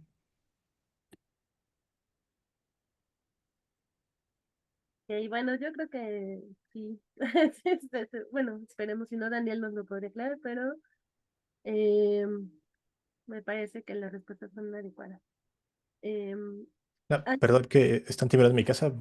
Voy y vengo en 2 minutos, que mi room me olvidó sus llaves. Ahora vuelvo, perdón. ok, bueno. Bueno, pues entonces esperaremos a Francisco y mientras... Ah, eh, ah, bueno. ajá, Ujú. bueno, Ah, todavía. bueno, ¿ibas a leer alguna pregunta o algo? Nada más iba a comentar que Ángel justo ya nos puso aquí un artículo en el chat. Entonces, pues muchas gracias. Y bueno, ahora sí tú, lo que tú quieras. No, que también iba a decir que algo que me quedé pensando o que estaba pensando en con la respuesta que dio Francisco a la pregunta, también a una parte de la pregunta del doctor Raimundo, em, es que como claramente pues los sistemas artificiales ahora pues pueden ser usados como para un gran bien o para un gran mal, ¿no? Pensando en en la pregunta de Alberto, ¿no? Em, y ahí algo que yo pues he dicho varias veces en este seminario tiene que ver con em, pensar como muy detenidamente que aunque eso efectivamente es el caso y podemos, ahí vemos cómo se está utilizando pues la tecnología, ya sea en cuestiones médicas para, pues como para el bien en general, ¿no? Podríamos, llamarlo así, o en el caso de desarrollo de armamento, pues también podríamos decir que en algún sentido como para algo destructivo o algo negativo. em, Creo que también es importante en este caso, justamente por eso, este tipo de análisis como el que hace Greif, como de ver cuáles son las motivaciones por las cuales se llevan a cabo ciertos modelos, ¿no? O sea, como cuál es la pretensión que está detrás de generar ese sistema, porque pues efectivamente puede dar lugar a pensar que pues no es ni buena ni mala, sino depende cómo se utilice, ¿no? Pero hay ciertos desarrollos que en su motivación pues sí tienen eh, pues una motivación que diríamos, pues si estás desarrollando un arma autónoma de tal, pues es como, sí, también se puede usar para algo bueno, ¿no? Pero en el desarrollo propio de ese sistema autónomo, pues está la destrucción, ¿no? Y creo que eso es parte de la discusión también interesante a la hora de pensar como en regulaciones o de cómo analizamos ciertas motivaciones de los sistemas artificiales, ¿no? En el caso de, por ejemplo, robots de compañía, pues podemos decir que eso, este, pues tiene un fin benéfico y, pues para personas que no pueden estar todo el tiempo acompañadas, que no se queden solas, que puedan tener, pues no sé, algún tipo de sistema de emergencia si les pasa algo y eso, pues efectivamente es muy bueno, ¿no? Y ese tipo de desarrollos, si están hechos con ese objetivo, pues podemos decir que pues, tienen ciertas motivaciones que pues, son como buenas, ¿no? Pero como que solamente quería llamar la atención a esto de como de no pensar que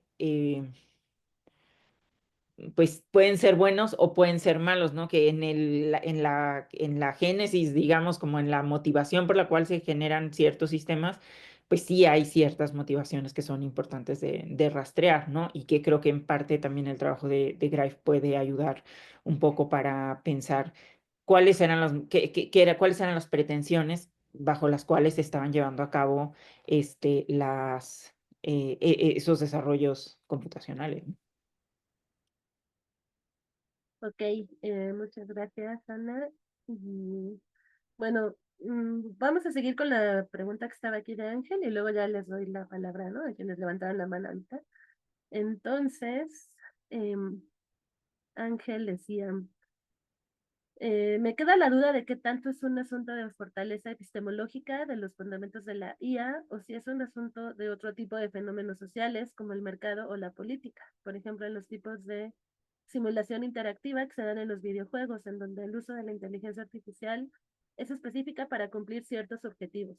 Interactuar con el NPC, que genera tipos de comunicación artificial, como denomina Elena Esposito, pues supone condiciones materiales, teóricas y comunicativas de aceptar o rechazar dicha simulación. ¿Cómo ves, Francisco? Que yo creo que el mercado y la política no es otro fenómeno. Sé que es parte del contexto situado en donde nace esta tecnología. Entonces no es como una cosa externa que entra y como que contamina o modifica como un agente externo, sino es algo que ha estado desde el inicio. O sea que desde que se funda el programa de inteligencia artificial, se funda en este contexto mercantil y capitalista. Entonces es algo inherente más que algo externo. Entonces creo que la relación es compleja, está como todo entremezclado ahí, más de que como que hay una ciencia ahí aislada y luego llega el mercado y el capitalismo y la corrompe. Ah, no, como decía, al mismo momento en que supongamos que está financiada por el Estado, al mismo tiempo en que el Estado decide darle dinero a esta cosa, ya hay intenciones ese Estado. Ese Estado no le está dando dinero por buena onda. Estados Unidos lo da para desarrollar aplicaciones militares y demás. Las compañías actuales de inteligencia artificial son compañías privadas que tienen fines mercantiles y que están en bolsa y demás. O sea, participan activamente en el capitalismo. En la industria de los videojuegos es igual, una industria mercantil capitalista. Entonces, creo que es parte inherente, o sea que no es algo que venga desde fuera. Ahora, en específico sobre los tipos de comunicación artificial de Elena Espósito, no lo conozco sinceramente, no podría decir mucho sobre la segunda parte de la pregunta. Sobre la primera parte, eso creo que es algo inherente y que es importante porque muchas veces solemos pensar así en general los desarrollos tecnológicos, la ciencia como algo puro que está por ahí haciendo cosas por el bien del conocimiento y que luego llega el mercado y el capitalismo y la política y lo corrompe, cuando no. O sea, es parte del entramado social y participa activamente en, en la mercado, la política y el capitalismo y demás. Ok, muchas gracias. Bueno, Concepción. Hola, ¿qué tal? Buenas noches. Oye, una pregunta muy básica. Yo soy muy primitiva en todo esto, de todas estas cosas tan nuevas tecnológicamente, pero me interesó mucho el tema porque hay mucha gente que habla mucho de la inteligencia artificial y hablamos todos mucho de la inteligencia artificial y creo que conocemos muy poco, ¿no? Y entonces salen estas preguntas como de que los robots nos van a manejar como seres humanos, ¿no? Que los robots pueden aprender por sí mismos y van a aprender más y van a entender mejor que lo que nosotros sabemos y por lo tanto nos van a dominar, ¿no? Yo lo que estoy entendiendo, y no sé si es así de básico o no, ¿verdad? Es que a final de cuentas, quien realmente crea los modelos somos nosotros. Y si nosotros mismos no entendemos nuestro sistema cognitivo, ¿no? Como seres humanos, pues no podemos crear un modelo que podamos simular, ¿no? Con inteligencia artificial y por lo tanto, pues un robot no va a poder eh, eh, tener la capacidad de tener un sistema cognitivo por sí mismo. No sé si me explico. Eh, Creo que sí, o sea, al menos creo que lo que dices es, sí, la inteligencia artificial no surge de la nada, no se crea sola, la creamos los seres humanos.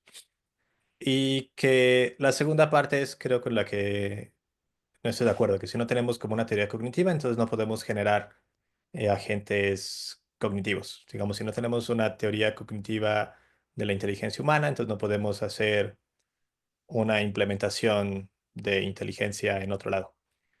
Esto sería el caso si solo si la inteligencia humana es como la única y como la única modo de replicar eh, tareas cognitivas de modo útil para ciertos contextos. Por ejemplo, si quiero tener una calculadora, no necesito que digamos, una instancia de comportamiento inteligente, alguien que pueda multiplicar, sumar, dividir.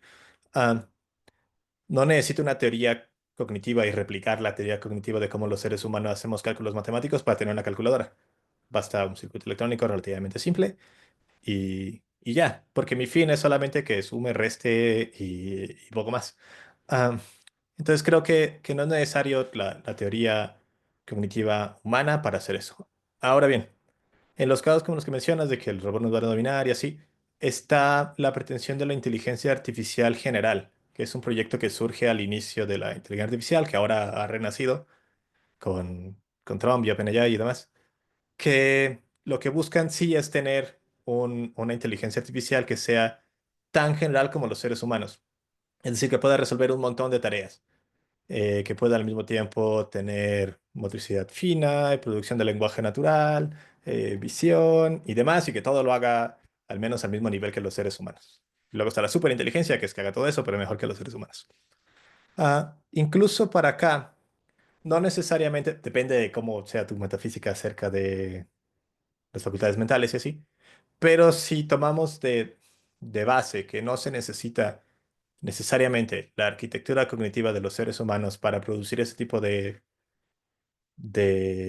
comportamiento, entonces, pues eso, no necesitamos una teoría cognitiva, que era justo lo que pensaban al inicio de la inteligencia artificial. Funcionalismo lo que dice es esto, que no necesitamos eh, tener un cerebro biológico humano, simplemente poder modelar los procesos que están debajo de la cognición humana, que eran procesos computacionales, y entonces los podemos instanciar en cualquier sistema físico de símbolos que pueda hacer manipulación simbólica del tipo relevante. Entonces tampoco ahí necesitaríamos este tipo de cognición. Ahora, para la inteligencia artificial general, pues depende de cómo entienda la inteligencia artificial general. Hace poquito le cambiaron la definición, por cierto. Ahora es que sea tan bueno como los seres humanos en las actividades económicamente relevantes. Ahora que empezaron a decir OpenAI que va a ser una inteligencia artificial general y así. Ahora ya no tiene que hacer arte ni nada, sino solo las cosas económicamente relevantes. Y pues le bajaron el nivel un poquito. Pero ahí se ve de nuevo cómo las intenciones de para qué quiero la inteligencia artificial general, la quiero para actividades económicas relevantes. Entonces, vale, la definimos así y sobres la tenemos. Son estas como trampitas pragmáticas donde adecuamos los fines para lograr lo que tenemos. Y es algo que también menciona Gray. Pero espero que haya sido útil la pregunta y no haber divagado demasiado, perdón. Em, Muchas gracias. Raimundo, creo que tú querías decir algo, no sé si quieres. Pero hay un intercambio interesante en el chat entre Guadalupe y Ana Laura que creo que sería bueno comentar. Ok. Bueno, le preguntaban a Ana Laura si podría dar un ejemplo de algún modelo que de entrada pudiera tener objetivos no buenos. Y bueno, ¿leo tu respuesta, Ana, o tú prefieres decirlo? Como quieras. Bueno, Ana Laura respondió. Alguien puede las armas autónomas, ¿no? Ese sería el ejemplo del modelo que pudiera tener objetivos no buenos. Y luego puso, alguien puede considerar que son buenas y nos defienden, pero en realidad son armas. Y la pregunta señala algo muy importante, que es que hay valores y los valores no necesariamente son compartidos. ¿Qué valoramos como bueno o malo? Es toda una discusión, ¿no? Y a lo mejor no sé si sobre eso iba a decir algo el doctor Raimundo, pero o sea, como un poco lo que quería decir era que justo podemos como parte de la discusión de las motivaciones por las cuales se hacen los sistemas artificiales, puede estar en el plano de los valores, ¿no? O sea, qué tanto valoramos como positivamente el que se lleven a cabo ciertos sistemas artificiales con ciertas pretensiones. Y yo puedo ver que hay gente que piensa que es absolutamente necesario que su país desarrolle las mejores armas autónomas, porque eso va a ser súper indispensable y lo valora muchísimo, ¿no? Pero pues, digamos, yo no lo valoro tanto, ¿no? O sea, es decir, a mí me parece que debe haber regulaciones ahí, y bueno, a lo mejor hay quien piensa que eso es muy ingenuo, pero quiero decir que no es lo mismo desarrollar un sistema artificial que lo que está generando, que creo que es algo que estaba en la pregunta del doctor Raimundo, como pues armas de destrucción o pues, pues son de destrucción, ¿no? O sea, yo prefiero como dialogar que destruir a alguien que no necesariamente está de acuerdo con lo que pues, yo estoy de acuerdo, o no sé, ¿no? Es como en sí misma la solución que plantea me parece que pues es cuestionable, ¿no? Y que muchas veces se pierde de vista que parte de la discusión importante de qué sistemas artificiales se están desarrollando es para qué se desarrollan, con qué motivaciones se desarrollan, para qué se desarrollan, ¿no? Cuáles son los objetivos que están en el fondo y si esos objetivos son completamente inamovibles, ¿no? O sea, si ya no nos queda de otra más que llevar a cabo ese tipo de sistemas o si podemos pensar en otro tipo de sistemas, ¿no? Con otras motivaciones y otros valores, ¿no? Pero bueno, es un poco eso lo que apuntaba lo que decía ahí, como seguido del comentario que había hecho antes, ¿no?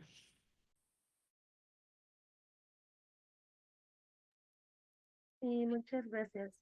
Bueno, solo por mencionar un caso que yo sigo sin poder resolver de muchas maneras, pero que me parece igual muy problemático, es el de las voces, ¿no? Que se pueden usar las voces pues de cualquier persona, pero entonces particularmente de los que ya fallecieron, para seguir generando conversaciones y que entonces se le venden a las personas, ¿no? Los servicios para que puedan generar estas conversaciones que se dice específicamente, ¿no? De sus personas queridas que ya murieron para que puedan conversar con ellos todos los días. Y pues eso se puede hacer, ¿no? Y ya se hace, se vende y hay gente que lo usa. Y entonces ahí, pero la pregunta de fondo, una pregunta detrás es, pero ¿por qué se decidió hacer eso? ¿O quién lo decidió hacer? Solo porque se podía, lo desarrollaron y ya lo lanzaron al mercado. Y habría un montón de cosas posibles que cuestionar ahí sobre si eso está bien o eso está mal, ¿no? Y desde cuestiones morales, éticas muy claras, pero también de salud mental, que además son muy difíciles y van a ser muy difíciles de resolver, que posiblemente no haya respuestas, ¿no? Porque pues alguien puede decir, es una buena manera de ayudar a los que se quedaron sin sus seres queridos pues a procesar lo que sucedió, pero también al revés, ¿no? Podría ser un obstáculo para generar un duelo adecuado ante la situación de las personas que fallecen. Y entonces ahí se va el problema a decir qué sería lo sano en el caso de alguien que muere, ¿no? Cómo se viven los duelos de manera adecuada. Eso se puede decidir científicamente o no se puede decidir científicamente. Y como que dependiendo de esas respuestas, pues ya se podrían decir otras respuestas de si está bien o está mal haber generado esas tecnologías. Pero el punto es que ya las tenemos en el mercado, ¿no? Entonces ahí se ve como pues como que hay muchos factores, muchos agentes jugando muchos papeles distintos, ¿no? En todos estos desarrollos. Y pues sí, hace falta como a veces en muchos casos hace falta como una visión más clara, general de cómo podrían enfrentarse este tipo de situaciones, ¿no? Y son difíciles, son bastante difíciles de resolver, me parece, también. Pero bueno, solo era por poner un ejemplo distinto con respecto a esto. Y ahora sí, Raimundo, no sé si quieras decir algo. Nada más un comentario rápido sobre algo que mencionó Francisco, la posibilidad de hacer modelos de comportamiento moral mediante la especificación de reglas. Y lo que yo recuerdo es que cuando tratamos al principio de hacer inteligentes a los sistemas computacionales para jugar ajedrez, lo primero que hicimos fue decirles cuáles eran las reglas del ajedrez. y jugaban muy mal. O trataban de hacerlo todo viendo todas las posibles combinaciones y no salía, era demasiado trabajo. Descubrimos que era mejor diseñar un modelo en el que las reglas estaban complementadas con fines, con estrategias, porque domina el centro, no es una regla, es una estrategia. Prepara para el final, trata de intercambiar piezas de mayor valor, pero solamente en un contexto en el que te dan una posición de dominio sobre una región del tablero, etcétera, etcétera, etcétera. Y descubrimos que jugaban mucho mejor si además de saber las reglas del juego, podían a veces incluso violarlas, porque a veces te conviene intercambiar una pieza de menor valía por una de mayor valía, perder una pieza muy valiosa, porque ganas en otra, en algo distinto. Igual con los autos, igual con los robots de compañía, etcétera, vas a darles reglas, pero les tienes que dar inteligencia de intercambio, de interacción, alguien le llamaría inteligencia moral, que es mucho más allá que las reglas. Y de hecho, en la literatura sobre ética, hay enormes críticas a la gente que cree que puede ser bueno siguiendo reglas. Este tipo de fariseísmo, donde yo estoy cumpliendo los mandamientos, por lo tanto soy una buena persona. No, no basta. ¿Para qué lo estás haciendo? ¿Cuál es tu fin? Y cuando estás manejando un auto y tienes el problema de ¿a quién mato? Porque hay situaciones en las que, lo siento mucho, algún daño se va a producir y tú quieres que sea el menor daño, pero no el menor daño en cantidad, sino en calidad. Entonces vas a tener que tener toda una teoría, un modelo en el que los fines morales, la idea de toda una estructura de cómo puedo tomar decisiones estratégicas basado en diferentes sistemas de moralidad, va a ser extremadamente importante. Y va a haber sistemas morales terribles que la gente va a implementar en estos sistemas computacionales. Por cuando la persona te diga, le diga al robot de compañía, yo ya me quiero morir, ayúdame a morir bien, con dignidad. Y el robot dice, yo tengo la regla de nunca hacer algo que vaya a causar tu muerte.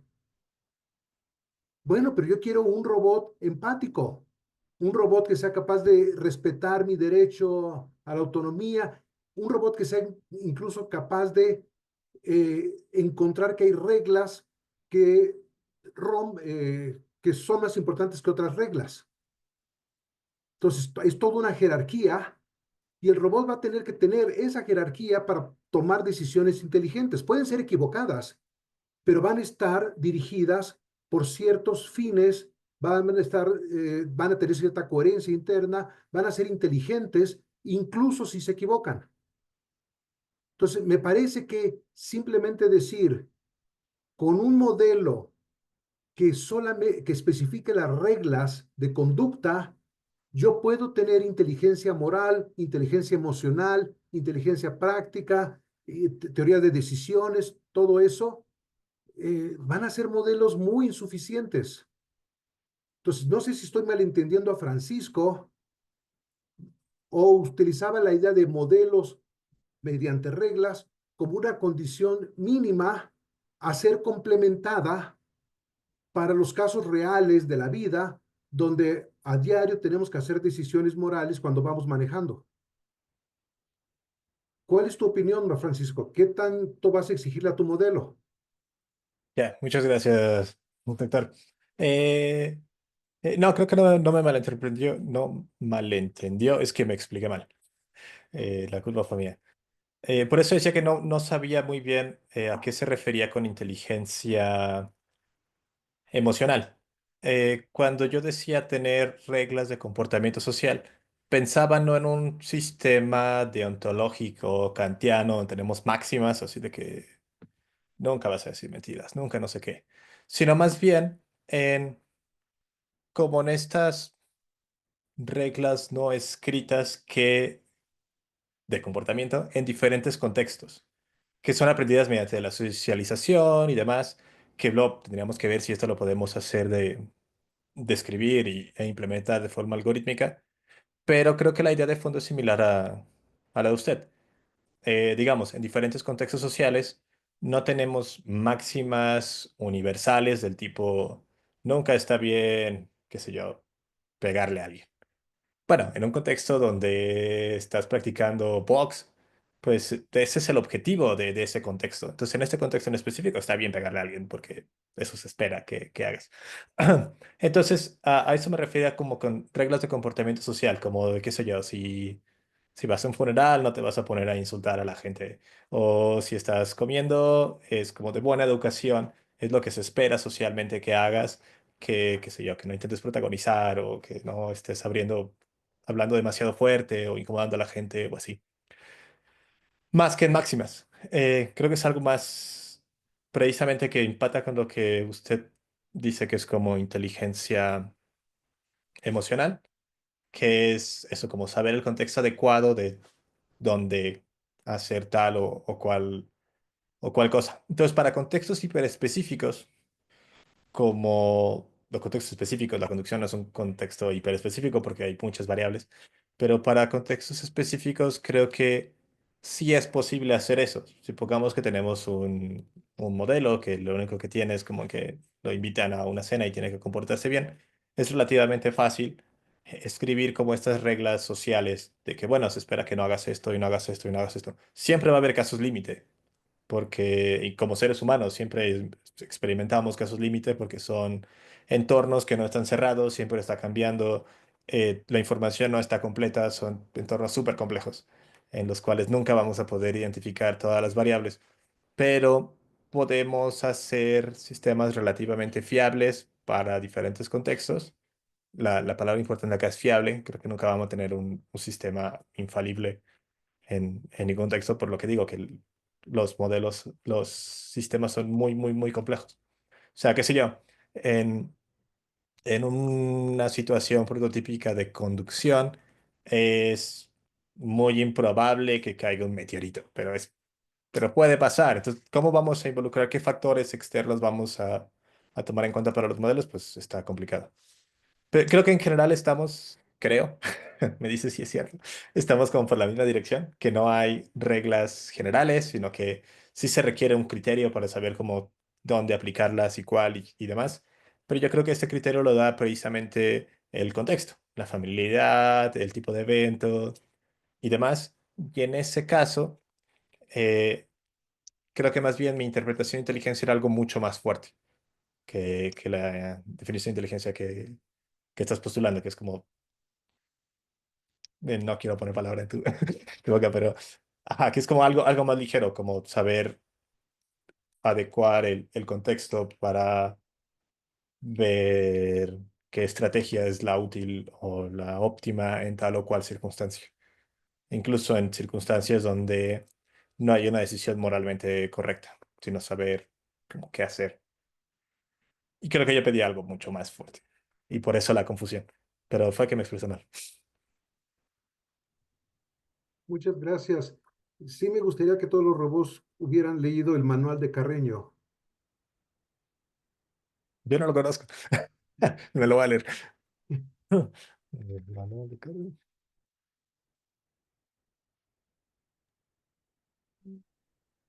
Bueno, pues no sé si alguien tenga algún comentario más, alguna pregunta. Eh, bueno, yo me voy a salir bastante de lo que se ha discutido hasta ahorita y nada más quería preguntarte tu opinión sobre otro tema relacionado un poco pues con esto, bueno, desde otra perspectiva en la lectura, ¿no? Que tiene que ver con el planteamiento de Kuhn y con, bueno, hace muchas menciones a Kuhn, ¿no? En el texto. Y yo también estaba preguntándome si estas diferencias entre los modelos que propone implicarían cosas como inconmensurabilidad entre unas propuestas y otras, una cuestión así. Entonces quería preguntarte tu opinión, o sea, si serían como modelos inconmensurables o si podría haber como intersecciones entre ellos a lo mejor, ¿no? ¿Qué tan, bueno, así creo que ya captaste Sí, el sí, punto. sí. Sí, sí, sí, es muy buena pregunta. Ah, sinceramente no sé cómo responderla. Am, especulando de nuevo con lo que di en la teoría, con lo que di en la charla, yo creo que un poco sí, porque digamos, el objetivo es que en la conclusión, al menos la conclusión que yo entendí del texto, es que la inteligencia artificial es una ciencia basada en modelos y que estos modelos se relacionan de cuatro modos diferentes dependiendo de los objetivos, donde cada uno tiene objetivos diferentes. Entonces, habría que ver más bien si la compatibilidad está en los objetivos, si no es radicalmente diferente pedir una simulación de la cognición humana a pedir una simulación del comportamiento humano. Si sí es el caso, como yo creo que es el caso, entonces sí son inconmensurables, porque lo que, bueno, en algún sentido de inconmensurable, porque es una pregunta difícil. Ah, reformulo, yo creo que no. Creo que sí son compatibles. ¿Por qué? Porque hay cosas, volviendo a las analogías neutras y las analogías materiales, hay cosas que inherentemente el estudio de la cognición humana, la cognición artificial, lo demás, nos puede dar insights, ideas y demás acerca de el estudio del comportamiento. Si entendemos cómo.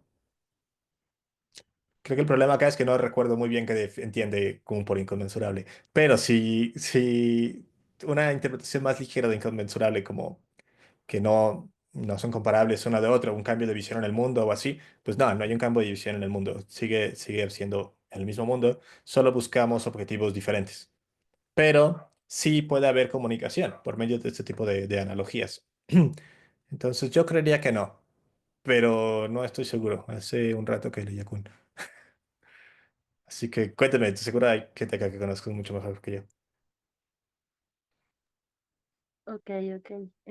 No, está muy bien. Pues justo quería ver como qué opinabas sobre eso. O sea, no, no es que haya como una respuesta única, como, pero bueno, gracias, Ana Laura.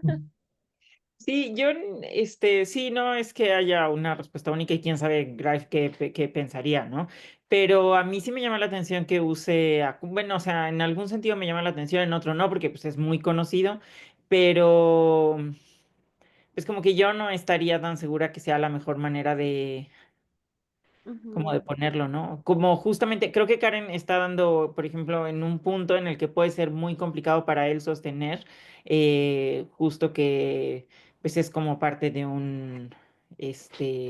como de un estado cuniano, ¿no? No sé, como del desarrollo de la disciplina, ¿no?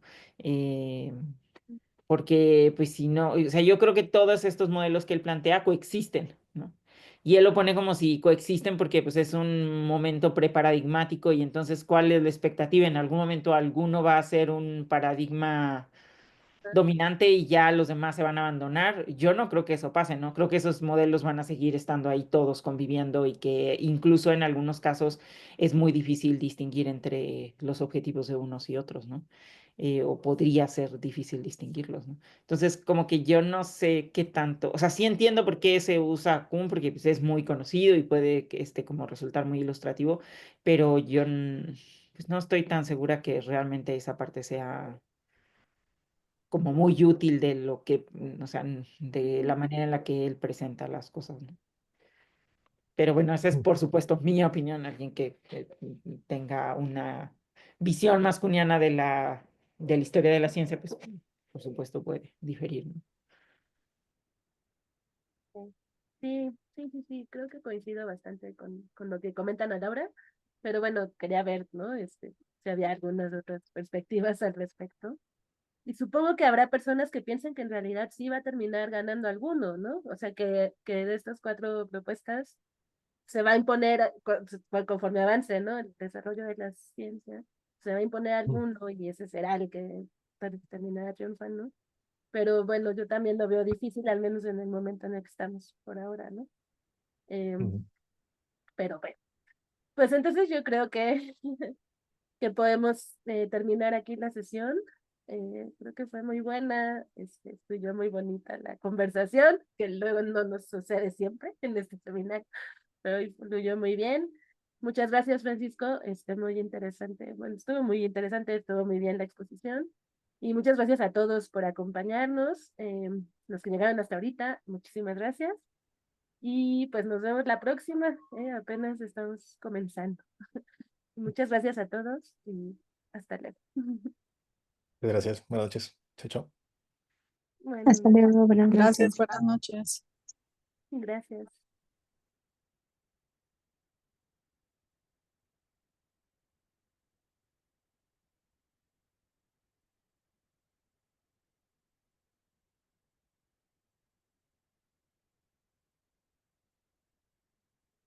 Muchas gracias, Ya vi sus comentarios aquí en el chat. Gracias a todos. Hasta luego.